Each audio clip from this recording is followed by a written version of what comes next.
bienvenue dans le lagon de Rangiroa.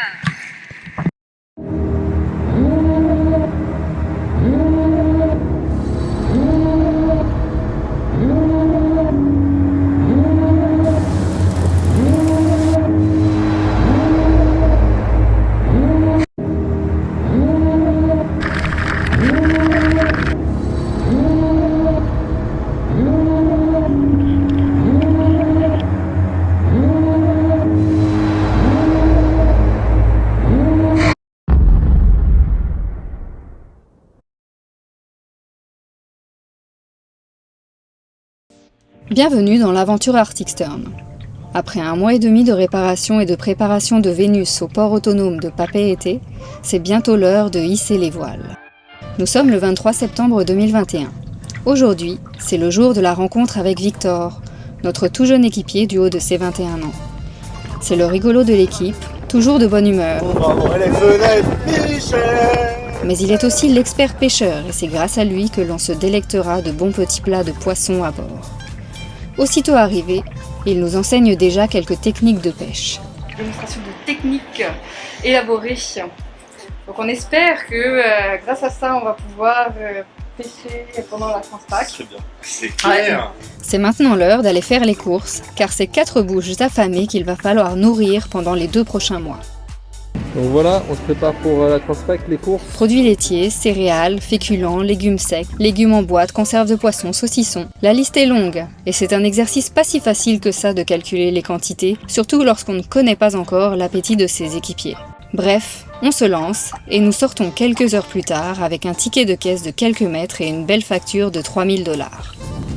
Salut à tous, alors à bord de Vénus, on se prépare pour la Transpac, donc voilà.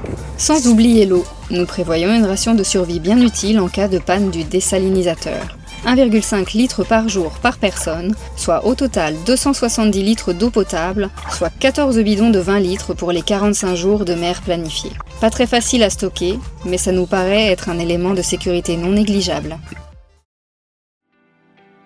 Ceci étant fait, nous sommes enfin prêts à hisser les voiles direction l'atoll de Rangiroa à 200 milles de Tahiti, pour une première escale au cours de laquelle nous accueillerons notre second équipier. Il est 17h le 5 octobre quand nous quittons enfin l'archipel de la Société après plus de 2 mois de préparation et de réparation sur l'île de Tahiti. Salut à tous. Après 2 mois de confinement à Tahiti, puis pas mal de problèmes, moteur, alternateur, voile, et on en passe. On quitte enfin Tahiti direction Moorea. En quelque sorte, c'est le début de la Transpac. Allez hop, on se tient au courant.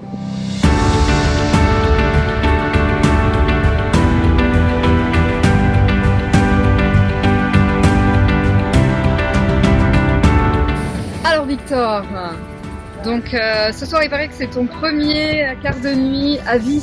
Qu'est-ce que t'en penses? Moi je pense que vous êtes très serein de me laisser la barre. Ouais, je pense pas que ça va se passer exactement comme ça. Non, Mais, non je sais pas. Putain, en Ouais. vrai. Ouais. Là on a le beau temps, quoi. Petit coucher de soleil. Bien. 26 heures de navigation plus tard, nous arrivons à proximité de l'île de Makatea. Immédiatement, nous observons la particularité de cet atoll, qui exhibe ses impressionnantes falaises calcaires surmontées par une végétation tropicale quand les autres atolls ne s'élèvent qu'à quelques mètres au-dessus du niveau des eaux. Des parois parfois de plus de 100 mètres de haut qui font rêver plus d'un grimpeur et une multitude de trous qui marquent l'histoire de l'exploitation du phosphate sur l'île.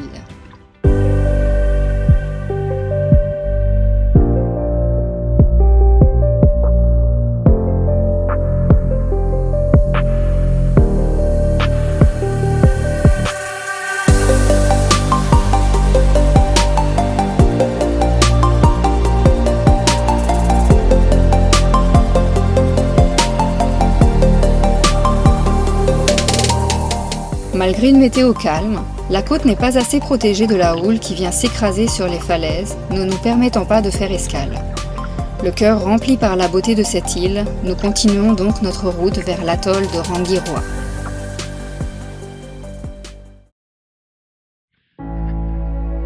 Hello, on arrive en Tumbuktu, c'est génial.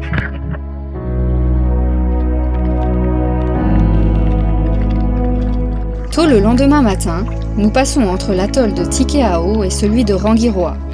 Il fait encore sombre quand un mur noir s'élève devant notre trajectoire. Le vent se lève soudainement, puis la pluie aussi, nous empêchant de progresser entre les deux atolls.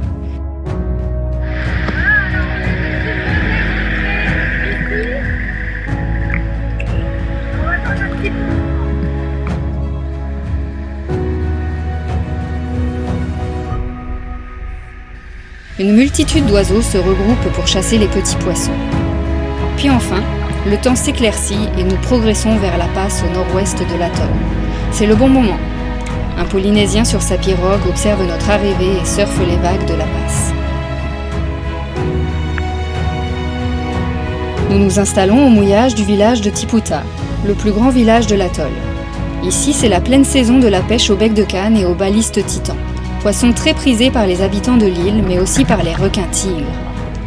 Munis de leurs appâts de poulpes et d'atourés, les pêcheurs arrivent tôt le matin et pêchent à la canne toute la journée à bord de leurs petites embarcations. De belles rencontres et des moments de partage qui nous mènent à participer à un ramassage de déchets sous-marins organisé par les associations locales.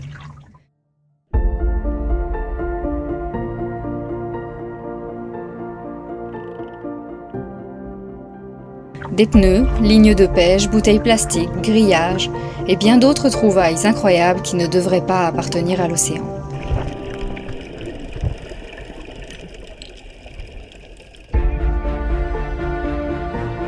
Une journée qui se termine dans la bonne humeur autour d'une dégustation de poissons grillés pêchés par les locaux.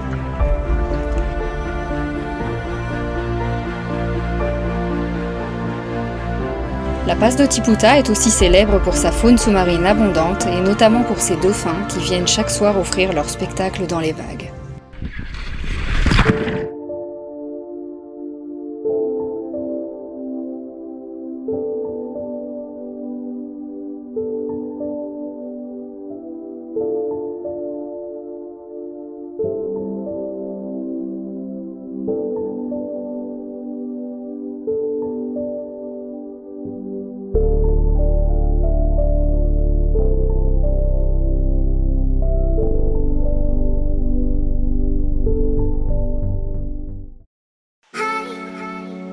C'est dans ce cadre, typiquement polynésien, qu'arrive notre 4e équipier. Bienvenue à Loïc, alias Loulou, le Québécois pur laine du bateau, calme même quand la mer est agitée, et déjà instructeur de voile du haut de ses 22 ans. Son accent chaleureux nous rappelle notre Québec bien aimé. Voilà. Puis sur la vie dans le bateau, en ce moment on est gité, donc on a le vent. Notre équipage de 4 au complet, nous levons l'ancre direction l'île de Nuku'iva aux Marquises, la terre des hommes qui sera notre dernier contact avec la Polynésie française. C'est avec excitation que nous nous préparons à affronter ces 10 jours de navigation au près contre les vents et courants avec ce nouvel équipage avec qui nous passerons plus de 2 mois à bord.